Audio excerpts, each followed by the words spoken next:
All right, the Democrat establishment is moving full steam ahead on impeachment, but for moderate House members in states that support the president, is it more important to follow the herd or to listen to their constituents, to the voters? Here to debate that, Trump 2020 Advisory Board member Jason Meister and Democratic political analyst Kelly Hyman. Guys, thanks for coming on this morning. Jason, we'll start with you.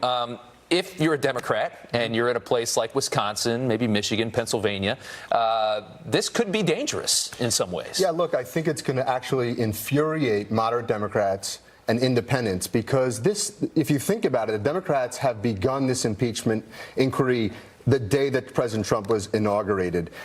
You saw it with the Russia collusion hoax, which backfired.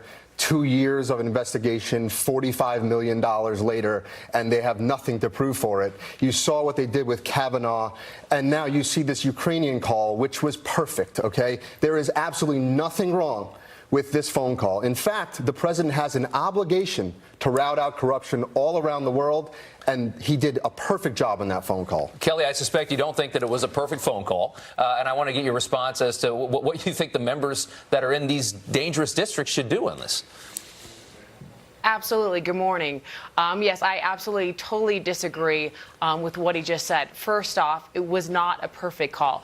Let's look at the transcript with Trump and the Ukraine president. And there's three key takeaways that we need to look at.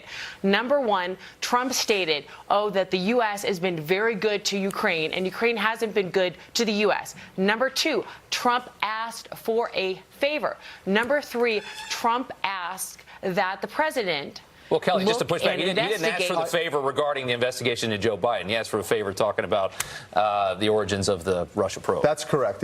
He was talking about the DNC hacking. He was talking about the Mueller investigation. He was not talking about the corruption with Joe Biden. And by the way, Joe Biden is not above the law. And there was nothing in the transcript that said anything about any kind of corruption. So the transcript doesn't say that. Doesn't talk about corruption. If we put up the graphic of the transcript, you'd see that the do me a favor had absolutely nothing to do with Joe Biden. But let's talk about Joe Biden for a second.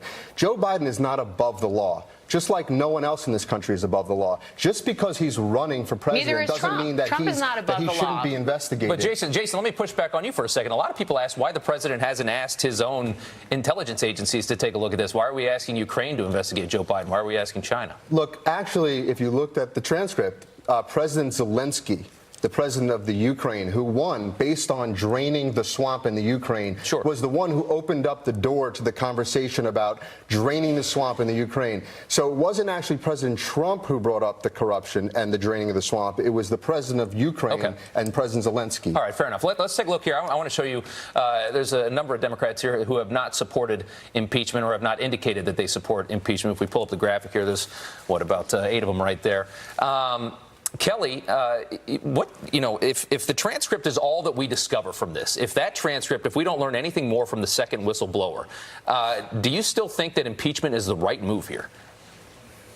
Well, first off, a poll recently showed that most Americans do support an impeachment inquiry. However, as a lot of us know, even if the House impeaches him, the Senate will never indict the president. Right. Why is it that Nancy Pelosi doesn't want to call a vote on this?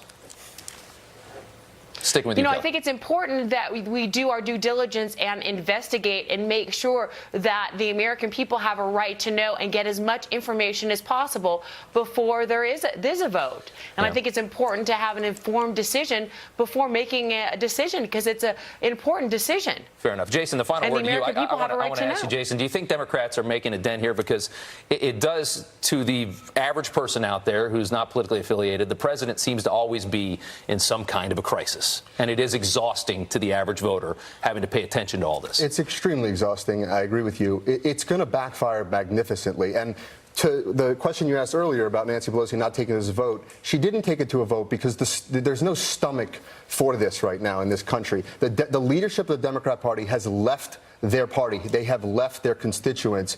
This is not what the American people want. The Democrats don't want this in middle America. It's the coastal elites that are running the leadership away from the Democrat Party. This is effectively trying to overturn a democratically elected president and nullify 63 million voters. It's unacceptable in our republic, and it never should happen. Okay. Guys, good conversation this morning. We do appreciate your time, Kelly. Jason, thank you so much. Thank you. Thank you.